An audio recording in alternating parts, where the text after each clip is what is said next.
let's talk about Gen V season 1. The first season is fully out now. We've all watched it. So we're just going to kind of give our thoughts overall, and then I'd like to talk about the season finale as well. But let's start with overall thoughts. I'll go first. Look, I thought this was from the jump. I thought it felt like The Boys in the best of ways, right? But it also forged its own kind of path. I like all of the actors, the main leads and stuff like that. I found the story to be pretty interesting. It's got all the fun violence and crazy sexual stuff and, messaging that The Boys has, but through the lens of young people, which I thought was an interesting perspective to take, like a very twisted version of the X-Men. Overall, I dug it. So yeah, I think it's a win for the Boys universe, and it makes me, the way they ended it, makes me pretty excited for season 4 of The Boys. Terrence, what were your thoughts on the series overall? Yeah, overall enjoyed it. When it got to the end, I forgot that it was the season finale. And I was a little upset how it ended. Because like, damn, there's not going to be an episode next week. But it's good. Everybody's pretty good in it. I like the story. And it makes me really look forward to season 2. Yeah. With all the implications. Yeah. Which obviously that got greenlit immediately. Right. Yeah. Micah, your thoughts? When this first came about, I wasn't like itching I wasn't gagging for it, right? I wasn't itching to see the show. Don't say that ever again in front of two. It's what the villain from Mission Impossible 2 says to one of the worst lines I've ever heard. Yeah, that's still pretty. Yeah, that guy was supposed to be Wolverine, guys. Yes, he was. I wasn't super excited for it, and when I finally did get around to it, I actually really, really enjoyed it. I think it's the perfect kind of complement to The Boys, whereas The Boys is about humans trying to stop these wacky superheroes. Gen V is these wacky superheroes trying to stop these crazy humans from trying to murder them.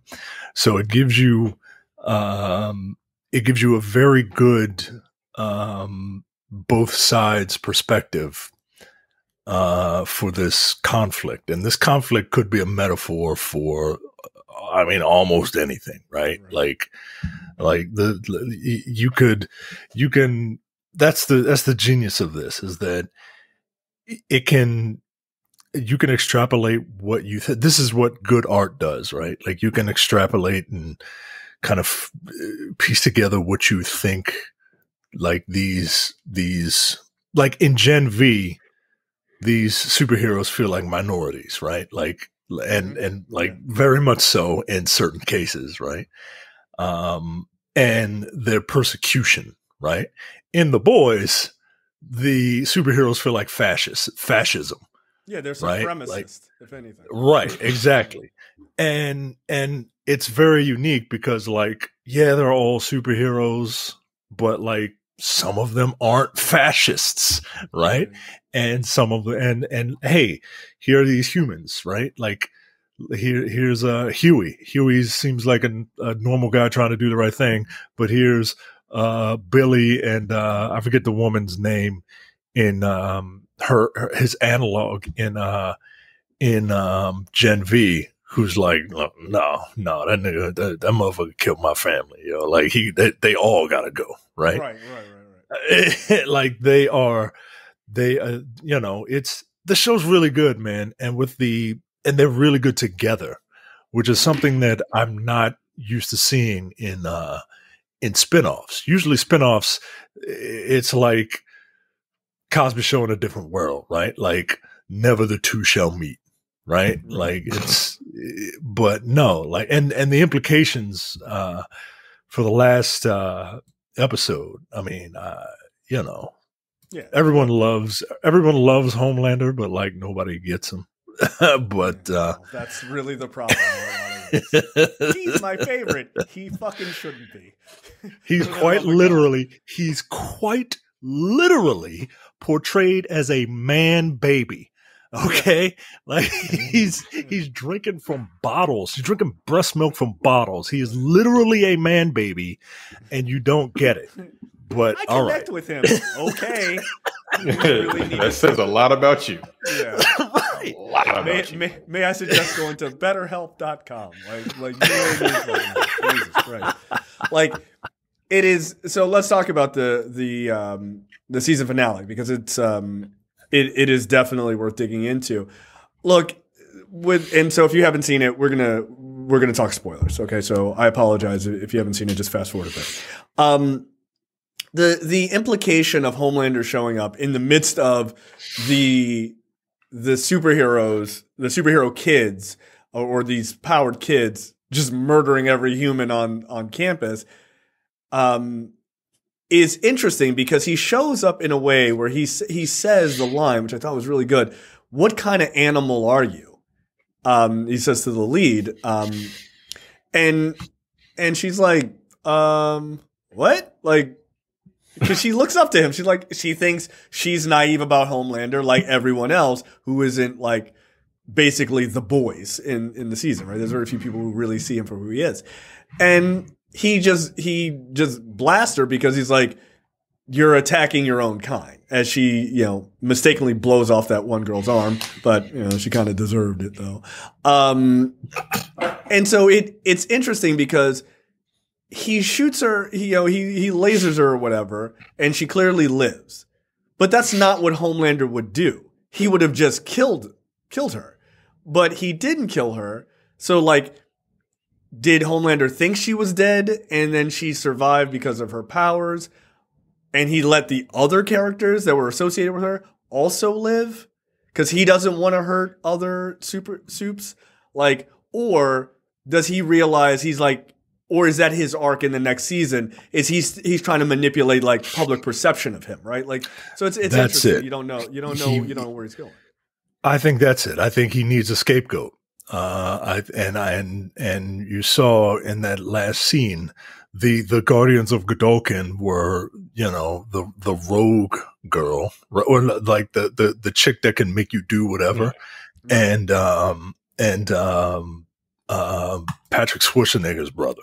Right. I don't remember names, guys. I remember faces. We all know. Right. They all look like the two incredibly white people. Right. The non-minorities, right? Like quite literally. Just what it is. I mean, but never forget that the entire idea of V is like based in Nazism too, right? Like, so like, yeah. There is an aspect, I know that people would be like, oh, woke, whatever. No, but it literally feeds out of Nazism. They're kind of touching on that because that is the point of it. Like, it is a very twisted thing that came about from a very twisted perspective. So, yeah. Right. And they call those two the Guardians of Godolkin in the media, right? Like, those were the ones who saved the day along with Homelander while Marie and Jordan and Emma and the other and Andre. Black dude, Andre. While they are the villains, right? And they needed I think they need a scapegoat, right? Mm-hmm. I think you're gonna see a more savvy Homelander in the next season. Like all the previews are like, oh, well, maybe Homelander's up for a presidential run. Yeah, like he's in an election sort of poster. I'm like, yo, that's not good. Don't elect this nigga president. Are you out of your fucking minds? Also, once again, like the boys using the subtext as text to blatantly comment on something that I'm sure no one will get. Yeah. Right? Like, Homelander's going to be president. That sounds awesome. Like, are there really people that think that? I can't. Yes, yo. Yeah, there really are. Yo. I've seen screenshots of tweets, and people just don't get it, yo. Nah, yo. People are not that smart. Are you? No. What, that's engagement. That's engagement. Come on, man. Sure. I do understand people are really fucking stupid, because. And I think I'm an idiot, but like when I go online, I just give myself a pat on the back. But I can't imagine But these people are that fucking dumb. I just can't. No, but they are. Well, they are though. Like it's incredibly. It's not even. It's a sledgehammer. It's not subtext. Like it's hitting you on the head. Yeah. Right. Yeah. Okay. They don't get it. They don't get it. Like they just don't. It's weird because it seems really, really obvious, but they don't get it. They just don't. And these aren't like YouTube people, right? I don't watch them, right? But I do see screenshots of people's Twitter accounts, and I go to those Twitter accounts just to see if this is an actual tweet that people have said. And yes, it is from like random dummies, right? Yeah. So yeah, it's going to be very interesting. This next season is going to be very, very interesting. Look, in one thing I will say about this series is, in a way, like they've made you have like this vested interest in season 4. If you were like, oh, I like season 3, all right, it was okay, like whatever the story, and like maybe you've kind of forgotten about it and everything else. Gen V is a perfect complement to that because it's not just happening in the universe. Like the things, like just like you were saying, like how Different World and the Cosby Show, like the amount of crossover between those shows was so minuscule, right? Like they might as well have just existed in completely different universes. But this, they have a lot of characters that are walking back and forth between the shows and stuff like that really show like this college is used not only as like grounds to sort of build up this league of heroes that could potentially show up in the boys, but also like they're doing experiments on them to figure out their weaknesses and like how to exploit them and secretly try to kill them and shit like that. Like it is a perfect complement to the boys in a lot of ways. I think, Michael, you're absolutely right about that. The other aspect of it is that I forget her character's name, but basically evil AOC, EAOC, if you will. It was cool for her to reveal that she has powers to Marie. I thought that was kind of interesting. I was like, oh shit. But then you realize like, oh, they have the same power. So it's not just because the blood controlling thing is only cool. Like, ooh, I hope I have a knife during battle that I can like cut my hand. But if you could just blow people's body parts off, like, I don't know, man, that's kind of a worthy power. And it's that's what they keep telling her. She's like the chosen one. They said her power like, is you're incredible special because you don't know how to use it yet, but like you can take anybody out. Yeah. if you learn how to use it properly. Everyone has blood. Yep. I mean that fight, right? Like that fight she has with the dude who was invisible was actually super interesting, right? Yeah, that was dope. Yeah, it was like it gave me a little bit of like Hollow Man vibes, in fairness, but like in a good way. That movie's ridiculous, but yeah, I like the fact that not only is she a bloodbender, so to speak, but she's capable of doing what evil AOC can do, which is dope. Because like you don't.